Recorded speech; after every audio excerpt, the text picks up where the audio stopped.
Eastern Cape Recyclers, Mr. Numelo, organize Eastern Cape Recyclers, apha ndino Mr. Papu, ongunobhala we-Eastern Cape Recyclers. Molo mnumzana Papu.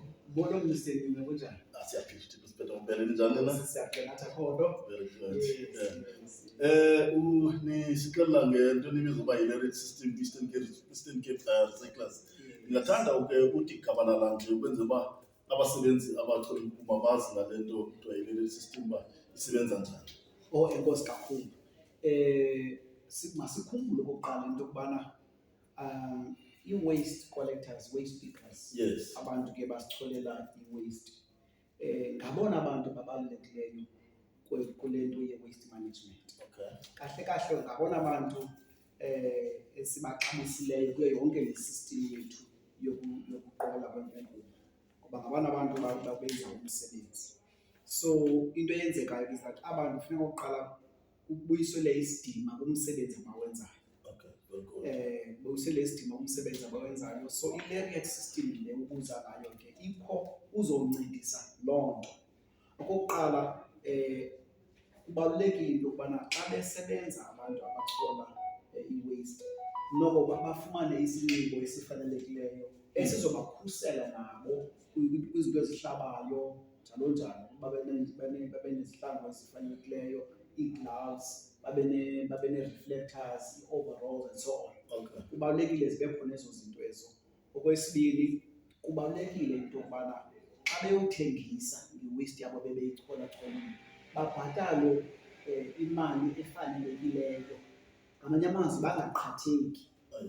Now, u-ECR lo bazokhumbula ke abantu uba u-ECR yena wonke umemba yakwa-ECR kumele ze irejistarishwe, ibhaliswe. Isizathu sokubana siyazi ubana ngabaphi abangakabi nayo impahla efanelekileyo yokunxiba okokuqala. Okwesibili, kuqinisekisa into yokubana xa beyithengisa imithwalo yabo babhatalwa ngohlobo olufanelekileyo. Ngamanye amazwi bangaqhatheki.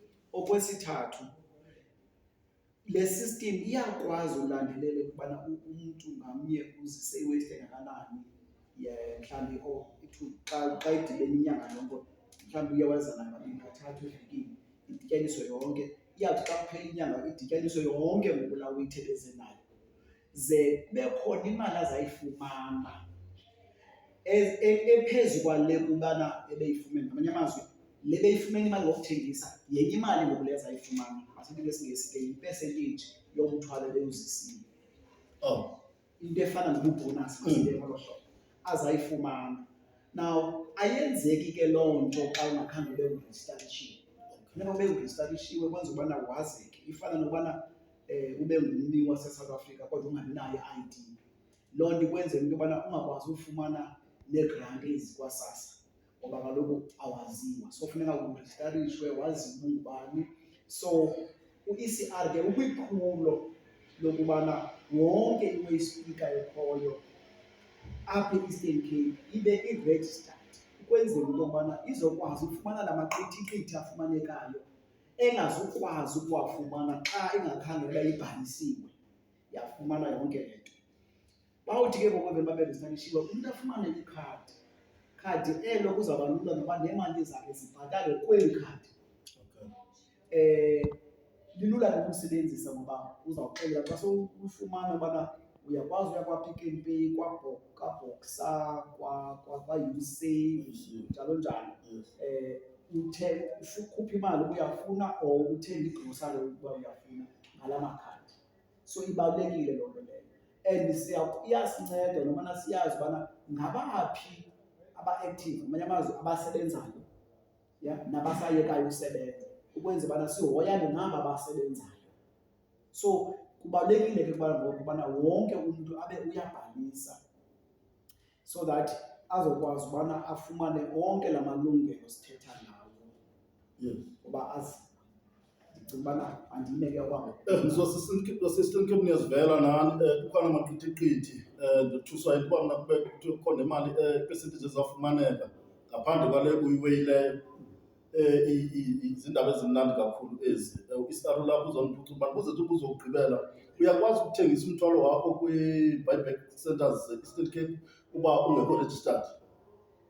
Ungayenza loo nto uyowuthengisa umthwalo wakho, akho mntu ujikwayo ugqithwayo. Yes. Umahluko ngokubana xa ngokho registered awuzuzifumana ezi benefits namaqithiqithi afunyanwa ngulowo registered. Nango umahluko wakho ukhoyo. Kodwa ke xa umntu eze nomthwalo akazugxothwa ke ngoba uze nomthwalo, akuzithiwa ungubani ungowaphi. Uzawuthatha umthwalo kodwa xa ngokho registered izawuba nzima ukuthi into mandiyivezele kwezi ndawo abantu bathengisa kuwo umthwalo wabo funeka bazikhethile. Asimnyanzelisi umntu ukuthi mawuthengisa umthwalo, funeka bezikhethile ubana ezi ndawo ingaba ziyasebenzisana nalo i-ECR, ngoba uba isebenzisana no-ECR baphantsi kwento yokubana basenoqhatheka apha ekubhatalweni. Okwesibini, ayikho into ezawubonisa into yoba lo mntu ebekade ethengisa ngomthwalo angawafumaniyo kula maqithiqithi lawa percentage bezayifumana ngomthwalo awuthengisayo. Kubaluleke ngokubana uthengisa phi umthwalo wakho ukwenzela ubana azokwazi into yobana angaqhatheki afumana namaqithiqithi. Masibulele Mnumzana Papa. Siyakholwa kuvakele. Bakhona apho sixinge khona sabuye sicele usicacisele more. Mandibulele kakhulu. Siyavana, siyaxoxa, siyavana. Siyavana, siyaxoxa. Thola amaphepha, pick up the papers. Yeah. Viva Eastern Cape Recyclers.